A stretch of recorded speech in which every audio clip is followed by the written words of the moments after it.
পিঠার রানী পাটিসাপটা, আর সেটা যদি হয় খেজুরের গুড়ের তৈরি, তাহলে তো কথাই নেই। আসসালামু আলাইকুম viewers, welcome to back my channel Tasfi's kitchen.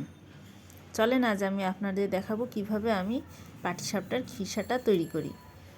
আমি পাটিসাপটার খিরসাটা পুরোটাই দুধের করি। আমি দুধটা প্রথমে জাল করে নিব,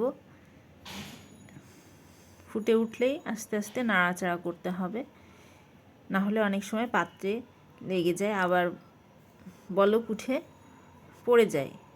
বলকটা ওঠার কিছুক্ষণ পর আমি গুঁড়া দুধ দিয়ে দেব, এতে করে দুধটা দ্রুত ঘন হয়ে আসবে। গুঁড়া দুধ না দিলে ঘন হতে অনেক সময় লাগে। এই যে গুঁড়া দুধ দেওয়ার পরে বেশ কিছু সময় নাড়তে হবে। প্রায় হয়ে আসছে আমার খিরসাটা।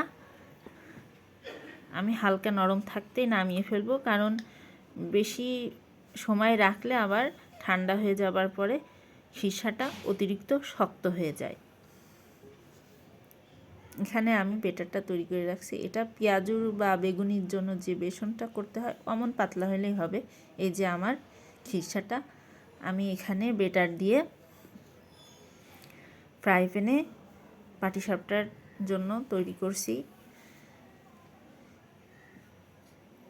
এই যে পাটিসাপটার যে খিরসাটা, এটা দিয়ে দিচ্ছি।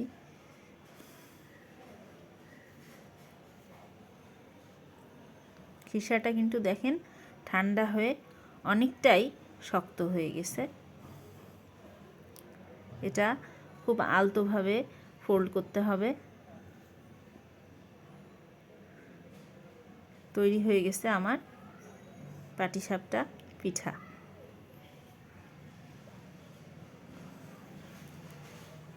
এভাবেই আমি বেশ কয়েকটি পিঠা তৈরি করে নিয়েছি। ধন্যবাদ সবাইকে এতক্ষণ ভিডিওটি দেখার জন্য।